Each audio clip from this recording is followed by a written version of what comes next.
Hello students, this is Priyanka Agrawal. Today's topic is electroscope. Previous lecture में हमने methods of charging पढ़ा था and methods of charging में हमने 3 process पढ़ी थी. सो जिन्होंने भी प्रीवियस वीडियो नहीं देखी है पहले वो जाके इससे प्रीवियस वीडियो देखें ताकि आपका चैप्टर बिल्कुल कंटिन्यूसली में रहे. So let's be started. Electroscope विद्युतदर्शी. Electroscope is a device used for detecting the presence of charge on a body. जो विद्युतदर्शी है वो एक ऐसी युक्ति या ऐसा उपकरण है जिसकी हेल्प से हम क्या डिटेक्ट कर सकते हैं? प्रेजेंस ऑफ चार्ज, आवेशों की उपस्थिति किसी भी बॉडी पर या किसी भी वस्तु पर. कैसे हम डिटेक्ट कर सकते हैं? देखो हमने एक एक्सपेरिमेंट किया है. एक्सपेरिमेंट में क्या है, हम कोई भी एक ग्लास जार लेते हैं. ओके, ग्लास जार लेते हैं. ग्लास जार में कोई एक कांच का जार लेते हैं. यहाँ पर हमने इसके ऊपर के साइड में हमने लगा दिया कॉर्क. ठीक है, इसको कॉर्क लगा दिया और हमने यहाँ से लगाई है एक मेटल रोड. मेटल रोड लगाई है. मेटल रोड के ऊपरी वाला जो सिरा है, अपर साइड जो है, वहां पर एक मेटल डिस्क लगी रहती है. एंड मेटल रोड का जो नीचे वाला सिरा है, जो डाउनवर्ड एरिया है, वहां पर लगी रहती है गोल्ड स्ट्रिप्स. गोल्ड स्ट्रिप्स की जगह हम लोग एल्यूमिनियम स्ट्रिप्स भी यूज कर सकते हैं. ओके, सो अब फर्स्ट ऑफ ऑल तो हमें क्या करना पड़ता है, हमारा जो इलेक्ट्रोस्कोप है ये हमें कोई भी इसको चार्ज करना पड़ता है, या तो पॉजिटिव या फिर नेगेटिव. अब हम क्या करते हैं, ये जो मेटल डिस्क है इसके पास में एक चार्ज्ड बॉडी लेके आते हैं. चार्ज्ड बॉडी किसी भी चार्ज की हो सकती है जो हमें नहीं पता, जिसकी प्रेजेंस हमें फाइंड करनी है. ओके, तो प्रेजेंस फाइंड करने के लिए हम क्या करेंगे, जैसे ही हम चार्ज बॉडी इस मेटल डिस्क के कांटेक्ट में लाएंगे तो चार्ज बॉडी से जो आपके इलेक्ट्रॉन्स होंगे या जो आपके चार्ज होंगे वो क्या होंगे, मेटल डिस्क मेटल बॉडी में ट्रांसफर होंगे. ट्रांसफर होके ये जाएंगे हमारे गोल्ड स्ट्रिप तक. अब अगर गोल्ड स्ट्रिप्स जो होती है ये क्या होती है, फैलती है. ओके, अगर ये फैलती है इट मीन्स हमारा जो चार्ज बॉडी है इसमें सेम चार्जेस हैं.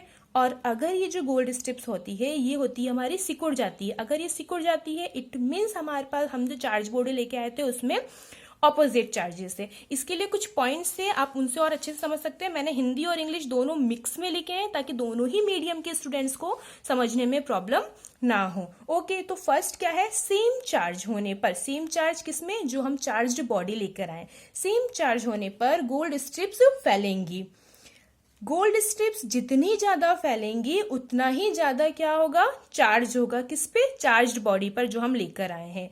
अगर गोल्ड स्ट्रिप्स कम फैलती है इट मीन्स चार्ज बॉडी पर चार्ज क्या है, कम है. इट मीन्स जो प्रेजेंस होती है वो टोटल किस पे डिपेंड करती है, गोल्ड स्ट्रिप्स पे या एल्यूमिनियम स्ट्रिप्स पे डिपेंड करती है कि जो हमारे पास जो बॉडी है उसमें कितना आवेश है, कितना चार्ज है.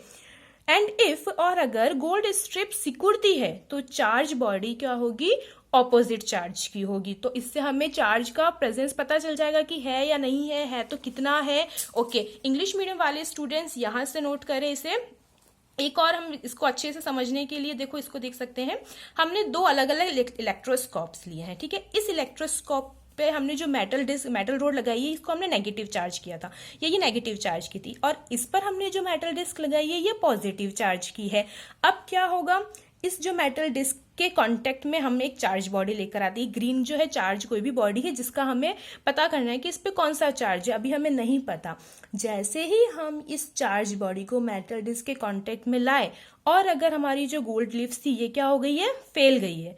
ठीक है, डाइवर्स हो गई. तो क्या होगा, Here the object has the same charge as the electroscope. यहाँ पे हम जो ऑब्जेक्ट लाए हैं या जो बॉडी लाए हैं वो सेम चार्ज की होगी इलेक्ट्रोस्कोप के. ठीक है, अब यहाँ पे सेकंड वाले पे क्या होगा, अगर हम यहाँ पे भी वो चार्ज बॉडी लेकर गए हैं और यहाँ पे चार्ज बॉडी ले जाने से क्या हुआ, हमारी जो गोल्ड स्ट्रिप हुई वो क्या हो गई है, सिकुड़ गई है.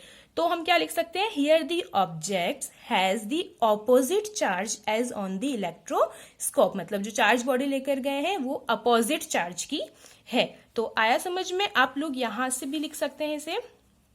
If the divergence of the leaves increases it has the same charge as the electroscope. अगर आपकी जो लीव्स है वो उसकी डाइवर्जेंस इंक्रीज होती है इट मीन हमारी चार्ज बॉडी पर सेम चार्ज था इलेक्ट्रोस्कोप का.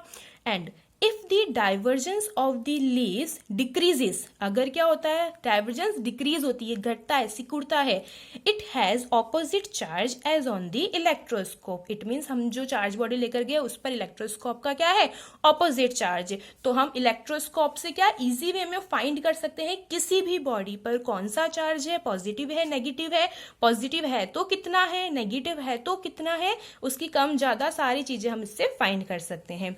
आई होप आप लोगों को समझ में आया होगा। सो नेक्स्ट हमारा टॉपिक है प्रॉपर्टीज ऑफ इलेक्ट्रिक चार्ज, आवेशों के गुण।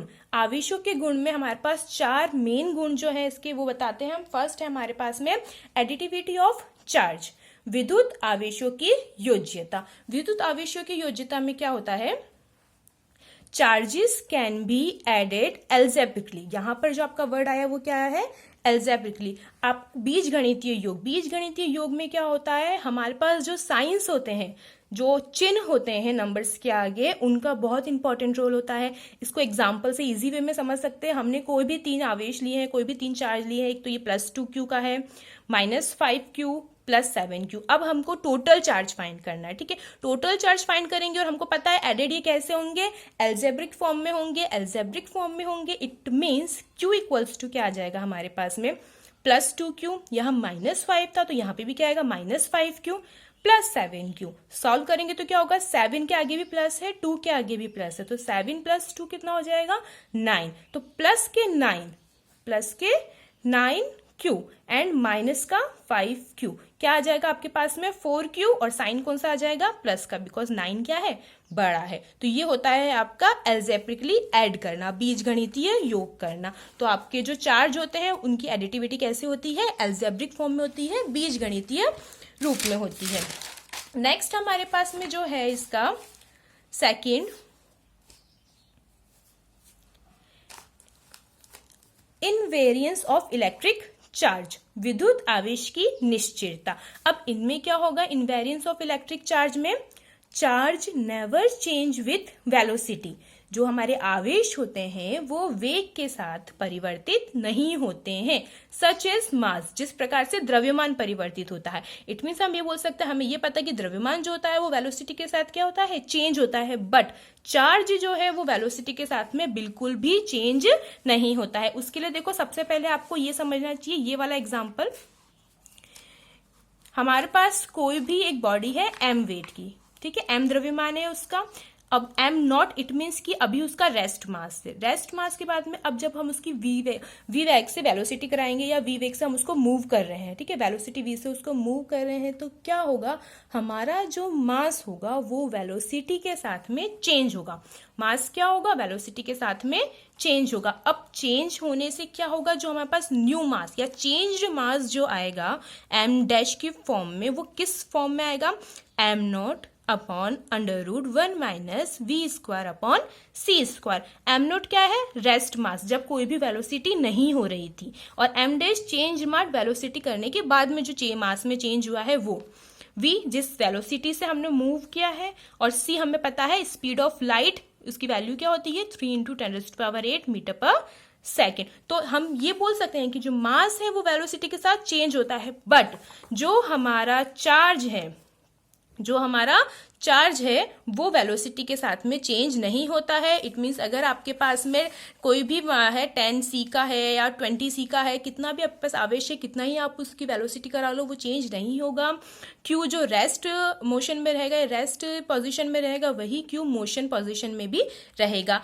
इसको हम ऐसे भी बोल सकते हैं कि स्थिर अवस्था में जो हमारा आवेश है, गतिमान अवस्था में आवेश के क्या होगा, इक्वल होगा, बराबर होगा।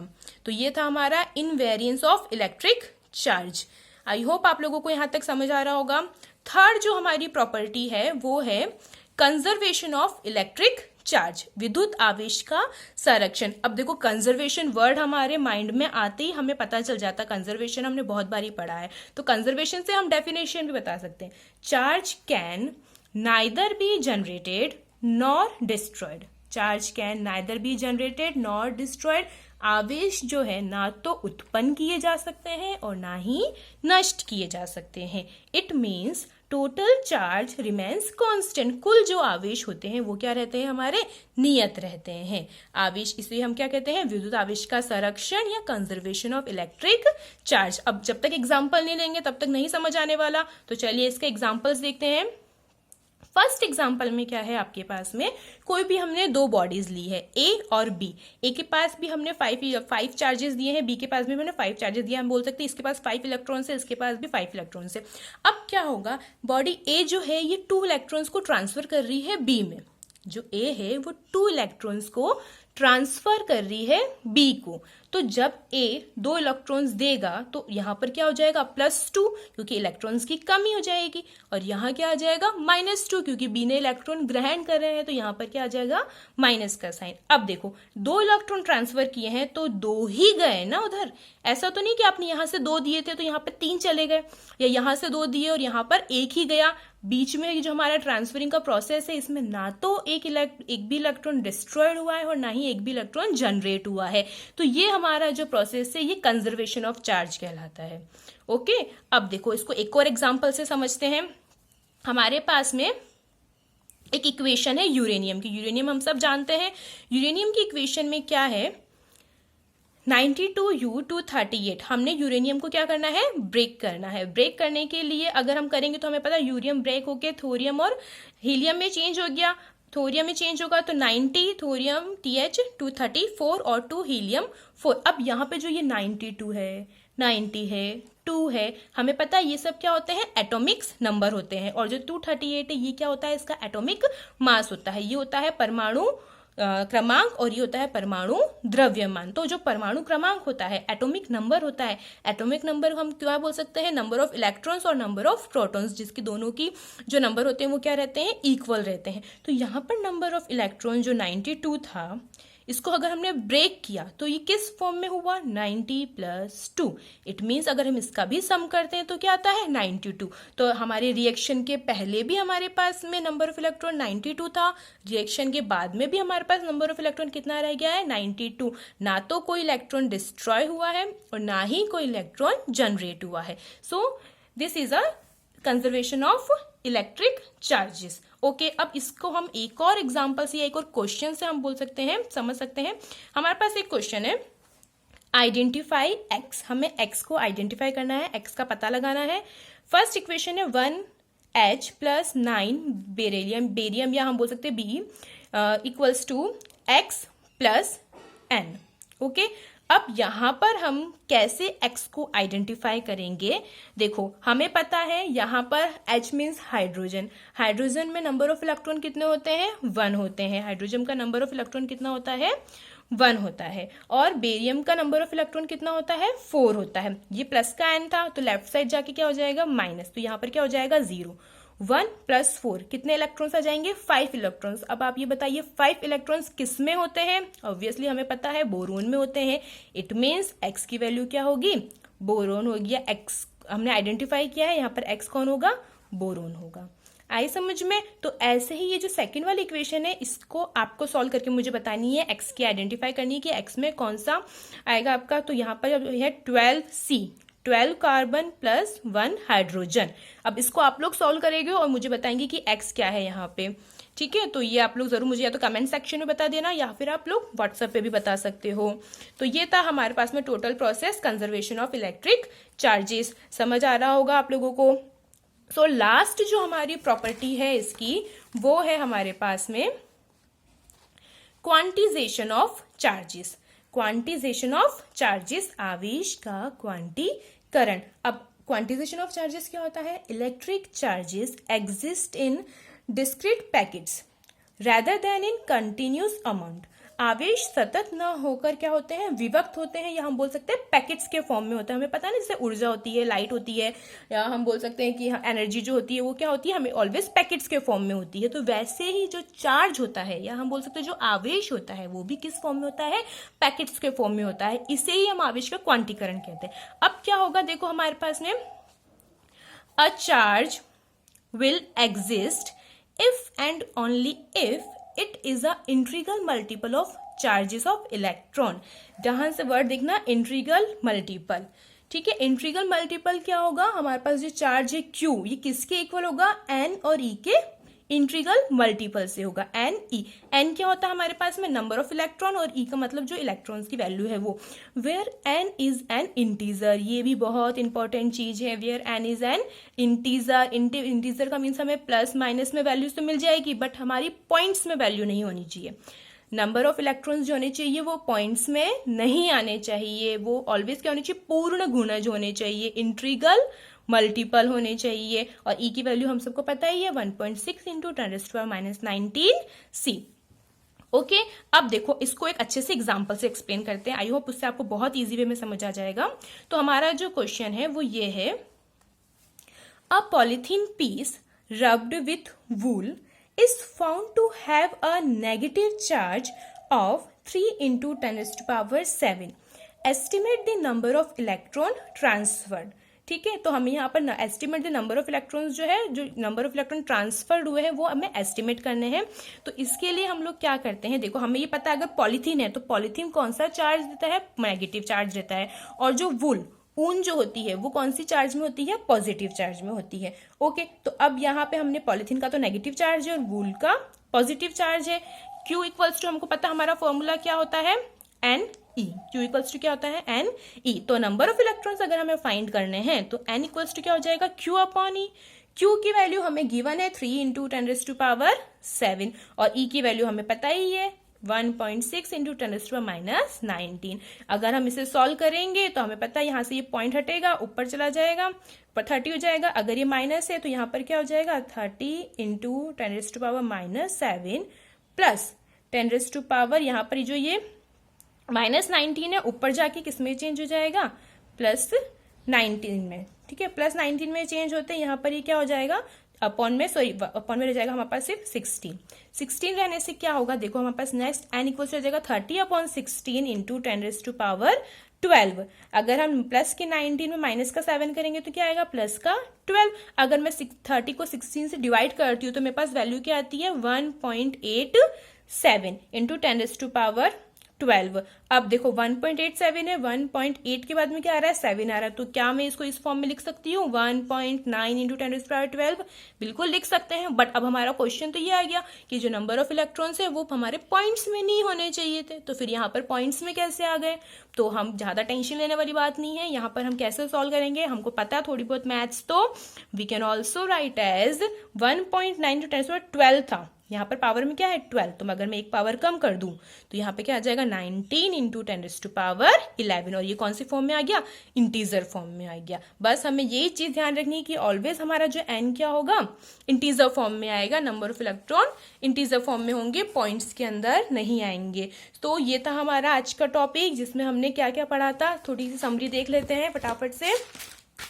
फर्स्ट हमने पढ़ा था इलेक्ट्रोस्कोप हमने ये करा था कि इलेक्ट्रोस्कोप ये डिटेक्ट करता है किसको, प्रेजेंस ऑफ चार्जेस को डिटेक्ट करता है। और देन हमने पढ़ा था इसके बाद में properties of electric charge, additivity में क्या पढ़ा था, बीजगणितीय योग होना चाहिए, एल्जेब्रिक सम होना चाहिए। और उसके बाद में हमने क्या पढ़ा था, इनवेरियंस में हमको पता है कि जितना वो रेस्ट में होगा उतना ही आवेश क्या होगा, मोशन में होगा। थर्ड हमने कंजर्वेशन पढ़ा था कि जो टोटल हमारे पास चार्ज है वो क्या होता है, कांस्टेंट होता है। और लास्ट हमने क्या पढ़ा था, क्वांटिजेशन पढ़ा था। और क्वांटिजेशन में क्या होगा, हमारे पास जो हमारी चार्ज होंगे वो किस फॉर्म में होंगे, इंटीग्रल मल्टीपल के फॉर्म में होंगे। Okay guys, thanks.